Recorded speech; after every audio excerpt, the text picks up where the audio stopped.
ઓમ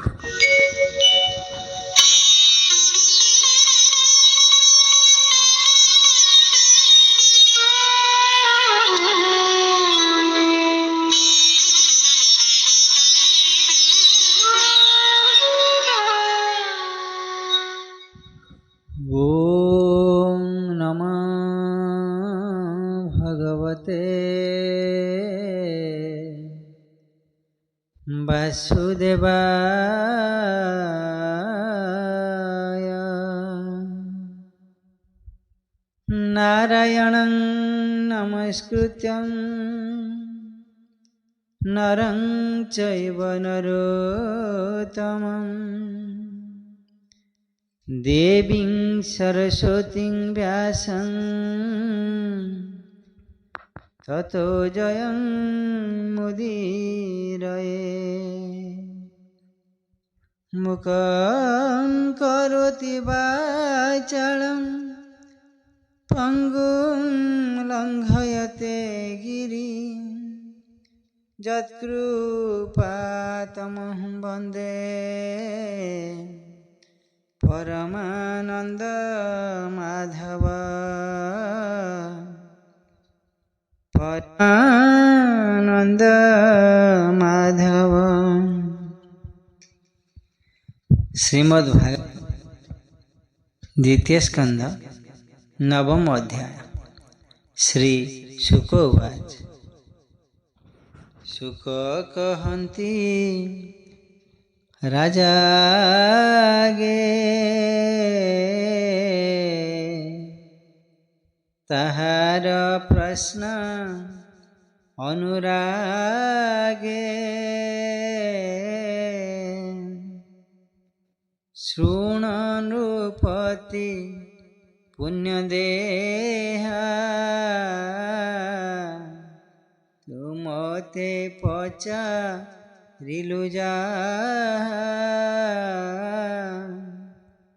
વિષ્ણુર ક્રીડા આત્મગુણ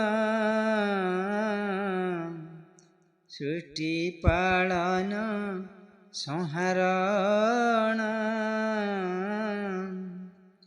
આત્મા માયા રે સૃષ્ટિ કરે સે માયા કેવા કળી પારે. કરઈ સકળ સંભવ સ્વપ્ને જે સને અનુભવ.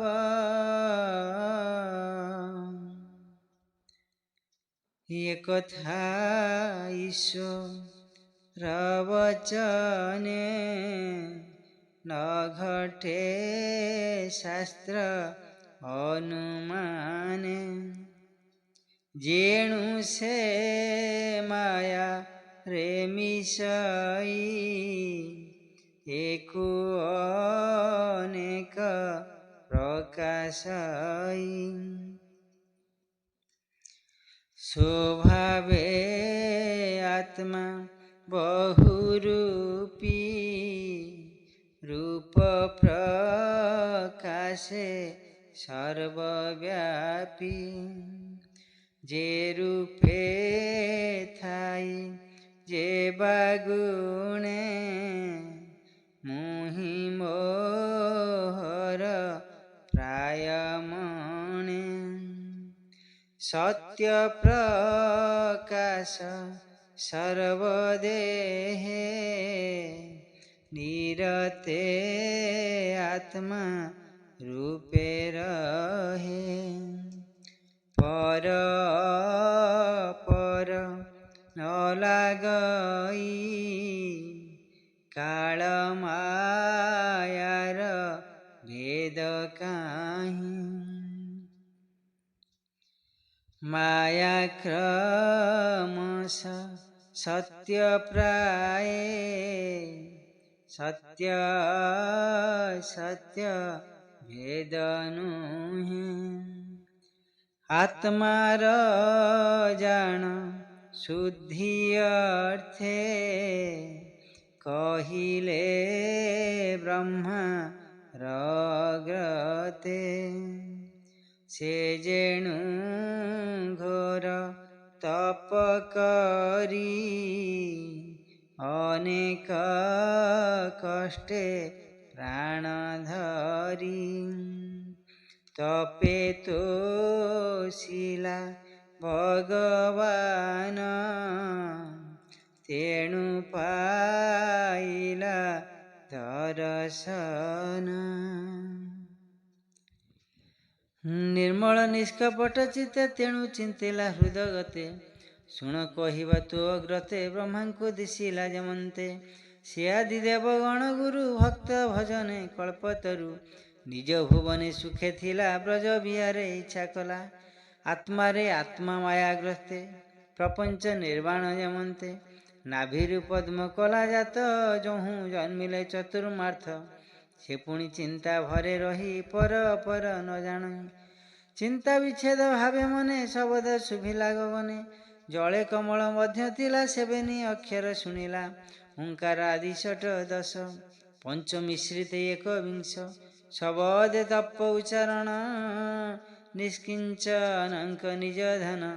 ସେ ବାଣୀ ଶୁଣି ବ୍ରହ୍ମା କର୍ଣ୍ଣେ ନିରୋଳି ଚାହିଁଲା ଗଗନେ। ଦିଗ ସହିତ ଅନାଇଲା କାହିଁ ଯେ କିଛି ନ ଦେଖିଲା। ସେ ପୁଣି ରହି ନିଜ ସ୍ଥାନେ ଆତ୍ମାର ହିତ ଚିନ୍ତି ମନେ। ଜାଣିଲା ଏ ପରମ ତତ୍ତ୍ୱ ତପ ସାଧନେ ଦେଲା ଚିତ। ଏ ମୋର ହିତ ବୋଲି ଜାଣି ନିଶ୍ଚଳ ମନେ କୁଶପଣି। ଅମୋଘ ଦୃଷ୍ଟି ସେ ବିଧାତା ତପେ ବଢିଲା ତାର ଚିନ୍ତା। ଦେବବର ସେ 10,000 ତପେ ସେ କଲା ଦୃଢ଼ ଚିତ। ମନ ପବନ କଲା ବନ୍ଦୀ 10 ଇନ୍ଦ୍ରିୟ ଗଣରୁନ୍ଧି। ସେ ସତ୍ୟ ତପେ ସର୍ବଲୋକେ ତପସୂଜନ ଅତିରେକେ।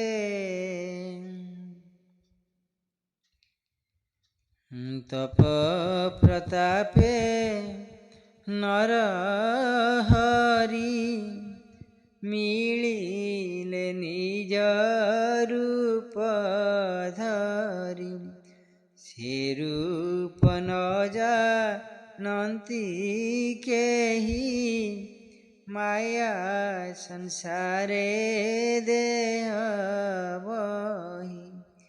ବିଷ୍ଣୁ ପ୍ରସନ୍ନେ ପ୍ରଜାପତି ଛାଡ଼ିଲା ମନୁ ଦୁଃଖ ଭ୍ରାନ୍ତି। ଶୂନେ ବିଜୟେ ନରହରି ଅଶେଷ ଦେବଙ୍କରେ ଭରି। ଯାର ଶରୀରେ ରଜତମେ ପଶି ନ ପାରନ୍ତି ସମ୍ଭ୍ରମେ। ଯେ ଅନ୍ୟ କାଳ ରବିକ୍ରମ ସେବା ହୋଇବ କାହିଁ କ୍ଷମ। ମାୟା ନ ପାରେ ପଶି ଯାଇ ଦେବେ ଜାଣିବେ ତାହା କାହିଁ। ବିମାନ ମଧ୍ୟେ ନାରାୟଣ ଗୋବିନ୍ଦ ବେଷ୍ଟିତ ପାରିଷଦ ଗଣ ଗୋବିନ୍ଦ। ସର୍ବେ ଦିଶନ୍ତି ବିଷ୍ଣୁ ତେଜ ଗୋବିନ୍ଦ। ସ୍ୱଭାବେ ଚାରି ଚାରି ଭୁଜ ଗୋବିନ୍ଦ। ଶ୍ୟାମ ସୁନ୍ଦର ତନୁ ବର୍ଣ୍ଣ ଗୋବିନ୍ଦ। ଅରୁଣ ପଙ୍କଜ ଲୋଚନ ଗୋବିନ୍ଦ। ହଳଦୀ ବସ୍ତ୍ର ପରିଧାନ ଗୋବିନ୍ଦ,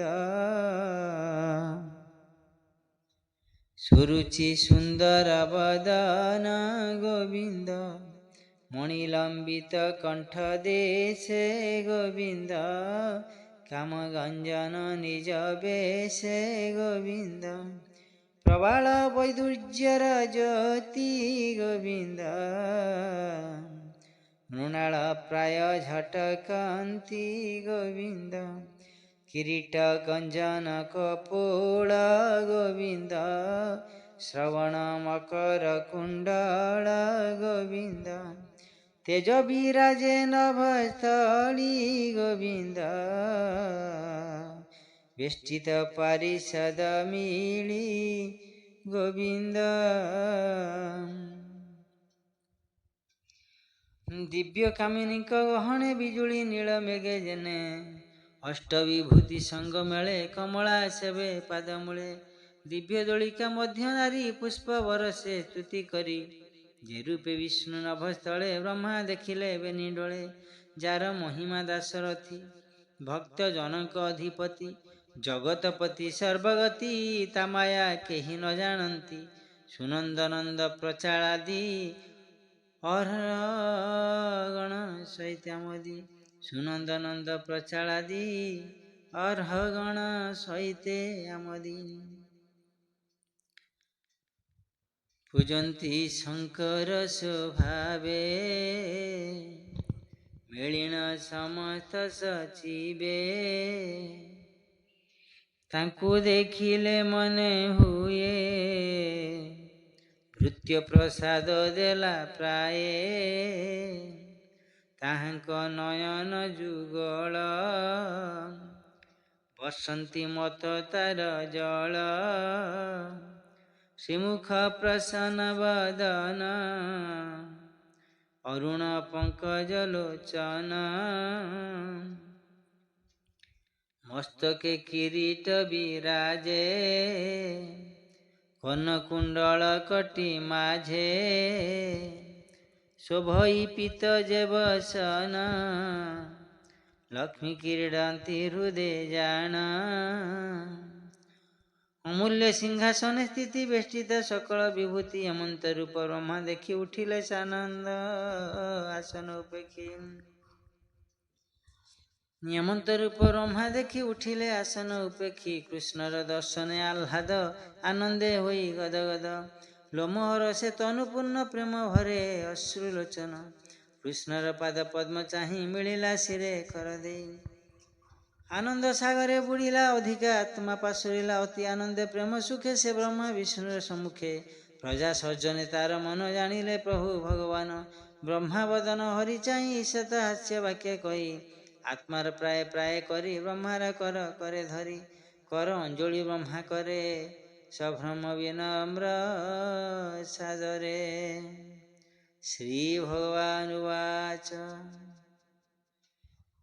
हे वेद गर्भ सृष्टि अर्थे तुम्भे जे तपे तोषी मोते, अति दुष्कर चिर तपे तेणु मुतो से तो समीपे, शोभावे जोगिं की दुर्लभ मुतो ते होइली सुलभ, मंगल शुभ हेउ तोते बर जे माग दृढ़ चिते, मोर दर्शन जेबे प्राणी लभई पुण्य गर्भे, ताहार गति पुण्य धाम अंतरे होई आत्मा राम, गगने शुणी मो वचन तुही जे तप कलु मन, कर्म विभ्रम देखी तोते ମୁଁ ଆଜ୍ଞା ଦେଲି ଶୂନ୍ୟ ପଥେ। ବୋଇଲି ଚିତେ ତପ କର, ମୁଁ ତୋତେ ହୋଇବି ଗୋଚର। ମୋର ହୃଦୟ ତପ ଜାଣ, ତପେ ଥରଇ ଦଶ ପ୍ରାଣ। ତପେ ମୁଁ ସୃଷ୍ଟି କରି ହେଳେ, ପୁଣି ସଂହାରି ତପ ବଳେ।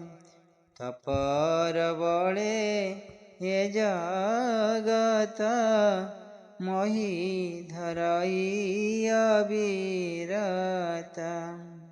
ବ୍ରହ୍ମବାଚ ତୁ ନାରାୟଣ ଭୂତେଶ୍ୱର ଗୋବିନ୍ଦ, ପ୍ରାଣିକ ହୃଦେ ତୋ ବିହାର ଗୋବିନ୍ଦ। ତୁ ହୃଦ ପଦ୍ମ ମଧ୍ୟେ ଥାଉ ଗୋବିନ୍ଦ, ପ୍ରାଣୀକୁ ଉପଦେଶ ଦେଉ ଗୋବିନ୍ଦ। ଏଣୁ ମୋର ମନ ଜାଣି ଗୋବିନ୍ଦ, ଯେ ଆଜ୍ଞା ଦେଲୁ ଚକ୍ରପାଣି ଗୋବିନ୍ଦ। ଅନାଥ ନାଥ ତୋ ମହିମା ଗୋବିନ୍ଦ, କେ ଜାଣିପାରେ ଗୁଣ ସୀମା ଗୋବିନ୍ଦ। ମୁଁ ତୋର ଚରଣ କିଙ୍କର ଗୋବିନ୍ଦ, ଏମନ୍ତେ ଆଜ୍ଞା ମୋତେ କର ଗୋବିନ୍ଦ। ରୂପ ରୂପ ତୋର ଯେତେ ଗୋବିନ୍ଦ, ଏ ସୃଷ୍ଟି କରୁ ତୁ ଯେ ମନ୍ତେ ଗୋବିନ୍ଦ। ତୁ ମାୟା ଯୋଗେ ସୃଷ୍ଟି କରି ଗୋବିନ୍ଦ, ତୋର ଶିକ୍ଷାରେ ତୋର ପୁରୀ ଗୋବିନ୍ଦ। ଏ ସୃଷ୍ଟି କରି ସଂହାରଣ ଗୋବିନ୍ଦ, ତୁ ନାଥ ପରମ କାରଣ ଗୋବିନ୍ଦ। ସୃଷ୍ଟି ସଂକଳ୍ପେ ମୋର ଇଚ୍ଛା ଗୋବିନ୍ଦ, ତୁ ନାଥ କର ସୃଷ୍ଟି ଦୀକ୍ଷା ଗୋବିନ୍ଦ। ସ୍ୱତନ୍ତ୍ର ସୂତ୍ରେ ଉର୍ଣ୍ଣ ନାଭି ଗୋବିନ୍ଦ, କ୍ରୀଡ଼ଇ ଯେହ୍ନେ ଧନେ ଭାବି ଗୋବିନ୍ଦ। ତେମନ୍ତ ବୁଦ୍ଧି ଦିଅ ମୋତେ ଗୋବିନ୍ଦ, ଏ ସୃଷ୍ଟି କରଇ ଯେ ମନ୍ତେ ଗୋବିନ୍ଦ। ସୃଷ୍ଟି ସ୍ମରଣେ ଭଗବାନ ଗୋବିନ୍ଦ, କେବେ ହିଁ ନାହିଁ ମୋର ଜ୍ଞାନ ଗୋବିନ୍ଦ। ବନ୍ଧୁ ଯେପରି ବନ୍ଧୁ ଦେଖି ଗୋବିନ୍ଦ, ସକଳ କର୍ମ ସେ ଉପେକ୍ଷି ଗୋବିନ୍ଦ। କରଇ ବନ୍ଧୁର ଆଦର ଗୋବିନ୍ଦ, ସେପରି କଲୁ ଦାମୋଦର ଗୋବିନ୍ଦ। ମୁଁ ତୋତେ ମାଗୁଛି ଯେ ଏହା ଗୋବିନ୍ଦ, ଗର୍ବ ନଛୁଁ ମୋର କାୟା ଗୋବିନ୍ଦ। ସୃଷ୍ଟି କରିଣ ତୋ ସେବାରେ ଗୋବିନ୍ଦ, ମୋ ମନ ରହିବ ନିଶ୍ଚଳେ ଗୋବିନ୍ଦ। ତୁ ଅନୁଗ୍ରହ ଯେବେ ମୋତେ ଗୋବିନ୍ଦ, ତୁ ନାଥ ବସ ମୋର ଚିତେ ଗୋବିନ୍ଦ। ଶ୍ରୀ ଭଗବାନ ବାଚ ଶୁଣ ବିଧାତା ମୋ ବଚନ, ଯେଣେ ଲଭିବ ସୃଷ୍ଟି ଜ୍ଞାନ। ସୃଷ୍ଟି ସଜନ ଅଙ୍ଗ ଯେତେ, ହର ସେ କହୁଁ ତୋ ଅଗ୍ରତେ। ଯେ ରୂପ ଗୁଣ କର୍ମ ଭାବ, ସେ ତତ୍ତ୍ୱ ଜ୍ଞାନ ତୋ ହୋଇବ। ପ୍ରସରି ମୋର ଅନୁଗ୍ରହ ଏ ସର୍ବଜ୍ଞାନ ତୋର ଦେହେ। ସୃଷ୍ଟିର ଅଗ୍ରେ ମୁହିଁ ଏକମତ ପ୍ରକାଶେ ଅନେକ, ଶତ ଶତ ପରେ ମୁହିଁ ଯିଏ ଅବଶେଷେ ଶେଷ ହୋଇ। ଅର୍ଥକୁ ଛାଡ଼େ ଯେହ୍ନେ ଚିନ୍ତେ ପ୍ରତୀତ, ଯେହ୍ନେ ଆତ୍ମା ହତେ ମାୟା ପ୍ରକାଶ ସେ ପ୍ରମାଣ ଗଗନେ ଯେହ୍ନେ ଜ୍ୟୋତିର୍ଗଣ। ଏ ଜୀବ ସ୍ଥୂଳ ସୂକ୍ଷ୍ମ ଯେତେ ପ୍ରକାଶ ହୁଅନ୍ତି ପଞ୍ଚଭୂତେ। ଛାଡ଼ି ପଶନ୍ତି ପୁଣ ପୁଣ ମୋ ମାୟା ଶରୀରେ ପ୍ରମାଣ ତୋର ପ୍ରସ୍ତାବେ ପ୍ରଜାପତି କହିଲେ ସୃଷ୍ଟି ଯଥାକୃତି ଯେଝା ବିଚାର ଅନୁମାନେ ସେ ସର୍ବକାଳ ବିଦ୍ୟମାନେ ଏ ମୋର ତତ୍ତ୍ୱଜ୍ଞାନ ବଳେ ଧର ତୁ ସମାଧି ନିଶ୍ଚଳେ କଳ୍ପ ବିକଳ୍ପ ତୋର ଚିତ କେବେ ନୋହିବ ବିମୋହିତ। ଶ୍ରୀଶୁକ ଉବାଚ ସେ ନିରାକାର ଭାବଗ୍ରାହୀ ବ୍ରହ୍ମାଙ୍କୁ ସୃଷ୍ଟି ତତ୍ତ୍ୱ କହି ତକ୍ଷଣେ ବ୍ରହ୍ମାର ଗ୍ରତେ ଗୋବିନ୍ଦ ଗଲେ ଶୂନ୍ୟ ପଥେ କୃଷ୍ଣ ନ ଦେଖି ପ୍ରଜାପତି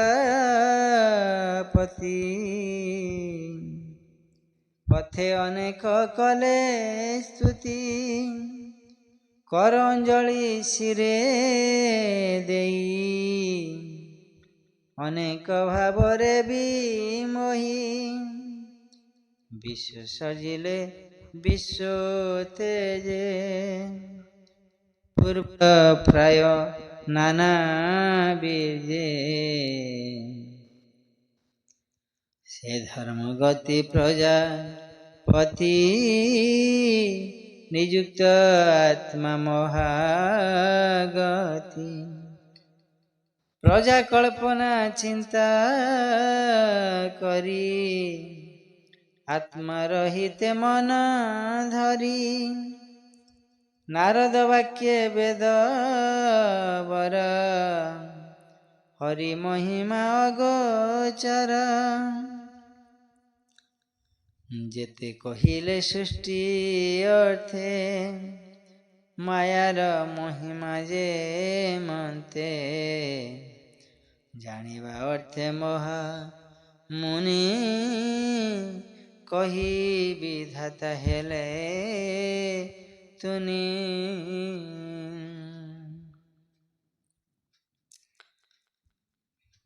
ବ୍ରହ୍ମା ନାରଦ ପ୍ରଶ୍ନ ଯେତେ କହିଲୁ ତୁମ୍ଭର ଅଗ୍ରତେ ନାରଦ ସାବଧାନେ ଶୁଣ ଏ ଭାଗବତର ପ୍ରମାଣ 10 ଲକ୍ଷଣେ ଏହା ଜାଣି ଯେବା କହିଲୁ ପରିମାଣି ଏକଥା ସରସ୍ୱତୀ ତଟେ କହିଲେ ବ୍ୟାସଙ୍କ ନିକଟେ 7 ପରିମାଣି ବ୍ୟାସେ ନାରଦ ମୁଖ ଶୁଣି ସେ ବ୍ୟାସ ମୁନି ତ ସଚିତେ 18 ସହସ୍ର ଗ୍ରନ୍ଥ ଯୁକ୍ତେ ମୁଁ ଶିକ୍ଷା କଲି ତାଙ୍କ ତହୁଁ ତୁ ଭାଗ୍ୟବନ୍ତ ନୃପ ଯହୁଁ ଏବେ ମୁଁ ତୋହର ଅଗ୍ରତେ କହିବି ପଚାରିଲୁ ଯେତେ ହେମନ୍ତ ପରୀକ୍ଷିତ ମେଳେ ସୁଖ କହିଲେ ଗଙ୍ଗା କୂଳେ 10 ଲକ୍ଷଣେ ଭାଗବତ କହିଲେ ବିପ୍ର ଜଗନ୍ନାଥ 10 ଲକ୍ଷଣେ ଭାଗବତ କହିଲେ ବିପ୍ର ଜଗନ୍ନାଥ। इति श्रीमद्भागवते महापुराणे पारमहंस्या संहितायावयासिक्या द्वितीय स्कन्धे श्रीमद्भागवत प्रवृत्ति वर्णने नाम 9 अध्याय।